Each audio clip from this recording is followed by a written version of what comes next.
Occasion ఏదైనా location ఎక్కడైనా తెలుగువారి వేడుక అంటే ఆలివ్ మిఠాయి ఉండాల్సిందే. మిఠాయి అంటే ఆలివ్. పాకిస్తాన్ భారత ఉద్రిక్త పరిస్థితులలో దేశ ప్రజలను దేశాన్ని సురక్షితంగా ఉంచడానికి రొమ్ము చీల్చి మరీ పాకిస్తాన్ సైన్యానికి ఎదురు నిలబడ్డారు మన దేశ సైనికులు. నేరుగా ఎదుర్కొనే దమ్ములేని పాకిస్తాన్ దొంగ దెబ్బలపైనే ఎక్కువ ఆధారపడుతూ ఉంటుంది.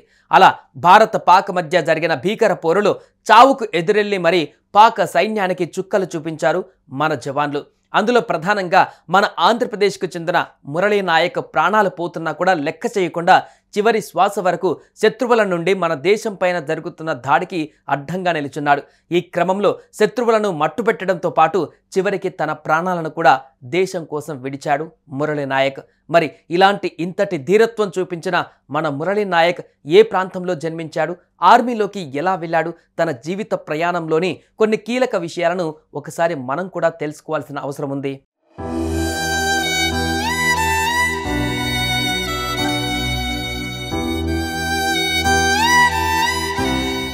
మురళీ నాయక్ ఇప్పుడు ఈ పేరు తెలియని తెలుగు వారుండరు. దేశం కోసం, దేశ రక్షణ కోసం అమరుడైన ఈ వీర జవాన్ ఆంధ్రప్రదేశ్ రాష్ట్రంలోని శ్రీ సత్యసాయి జిల్లా గోరంట్ల మండలం గడ్డతండా పంచాయతీ పరిధిలోని కల్లితండాలో శ్రీరామ్ నాయక్ జ్యోతిబాయ్ దంపతులకు జన్మించిన ఒక గిరిజన బిడ్డ. అయితే మురళీ నాయక్ తల్లిదండ్రులు శ్రీరామ్ నాయక్, జ్యోతిబాయ్. వీరి ఏకైక సంతానమైన మురళీ నాయక్ని కొంతకాలం తర్వాత నాయని చెరువు తండాలో ఉన్నటువంటి తన అమ్మమ్మ దగ్గర ఉంచి చదివించారు. మురళీ నాయక్ 10వ తరగతి వరకు సోమ్దేవ్పల్లిలో చదివి ఆ తర్వాత ఇంటర్మీడియట్ విద్య, డిగ్రీ విద్య అనంతపురంలోని శ్రీవాణి డిగ్రీ కళాశాలలో బీకామ్ డిగ్రీ 2019-22 సంవత్సరంలో పూర్తి చేశాడు.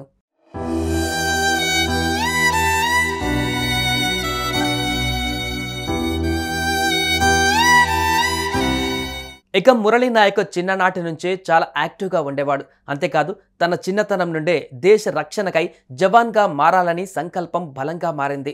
అందుకే తనకు తాను ఒకవైపు చదువు కొనసాగిస్తూనే మరోవైపు రోజు గ్రౌండ్లో వ్యాయామాలు చేస్తూ తనను తానే ట్రైన్ చేసుకున్నాడు.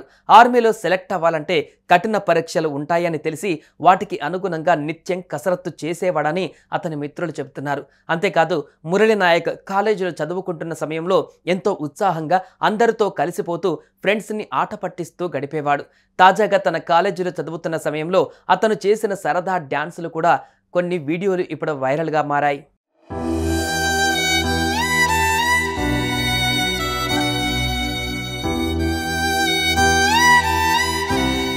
ఇదిలా ఉంటే మురళీ నాయక్ డిగ్రీ విద్య పూర్తి చేసిన తర్వాత తొలుత భారతీయ రైల్వేలో ఉద్యోగం సంపాదించాడు. కానీ మురళీ నాయక్ చిన్నతనం నుంచి భారత సైన్యంలో చేరాలనే కోరిక బలంగా ఉండేది. అదే మక్కువతో కష్టపడి చదివి ఆర్మీలో ఉద్యోగం సంపాదించాడు. దేశం కోసం సేవ చేయాలని లక్ష్యంగా పెట్టుకున్నాడు. ఆ దిశగా ప్రయత్నం చేసి సక్సెస్ అయ్యాడు. డిసెంబర్ 2022లో భారతీయ సైనిక్ దళంలో అగ్నివీరుగా సెలెక్ట్ అయ్యాడు. ఇక దేశం కోసం సేవ చేసే అవకాశం రావడం, మొదటిసారి భారత జవాన్ దుస్తువులను ధరించే సందర్భం రావడం మురళీ నాయక్ని ఎంతగానో ఆనందింపజేశాయి. ఆ తర్వాత పంజాబ్, జమ్మూ కాశ్మీర్ సరిహద్దులలో సేవలు అందించడం మొదలుపెట్టాడు.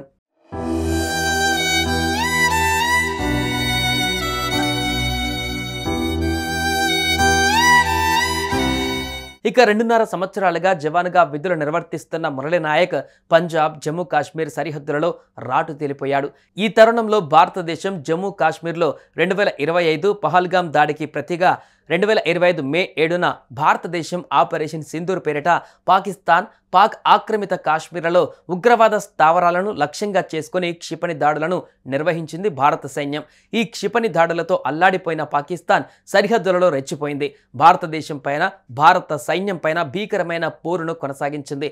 ఈ క్రమంలో భారత జవాన్లు కూడా భీకరంగా పోరాటం కొనసాగించారు. అయితే శత్రువుల కుట్రలపైన చివరి వరకు పోరాటం చేసి పాక్ సైనికులకు ముచ్చెమటలు పట్టించి జమ్మూ కాశ్మీర్ సరిహద్దులలో విధి నిర్వహణలో ఉన్న మురళీ నాయక్ తుది శ్వాస విడిచాడు. పాకిస్తాన్ జరిపిన కాల్పులలో 2025 మే 8న రాత్రి మురళీ నాయక్ వీర మరణం పొందారు.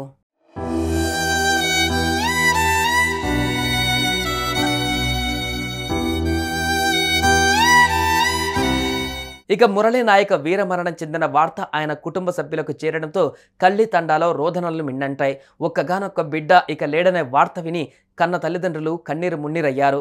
ఇక ఈ సందర్భంగా మురళీ నాయక్ తండ్రి శ్రీరామ్ నాయక్ తన కొడుకు మురళీ నాయక్ యుద్ధ భూమిలో చేసిన పోరాటం గురించి కొన్ని కీలక విషయాలను చెప్పారు. తన కుమారుడు చనిపోయే ముందు పాకిస్తాన్ శత్రువులు దేశంలోకి అడుగు పెట్టకుండా అడ్డుకొని వీరమరణం పొందాడని తెలిపారు.